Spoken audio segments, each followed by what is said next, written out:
Hello y'all, this is K1 Locks. Today I'm going to be working with this new Master 140 series padlock. And to do that, open it, I'll be using this new tension wrench I just made. Pretty stoked about it. And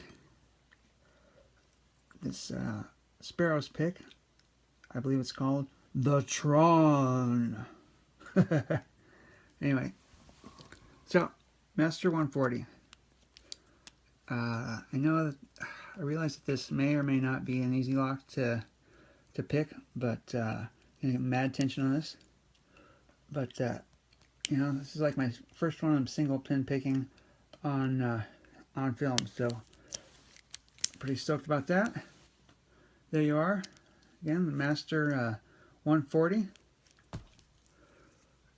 Picked with this new tension wrench I just made, and the Tron. Alright y'all, stay safe and stay legal. This is K1 Locks.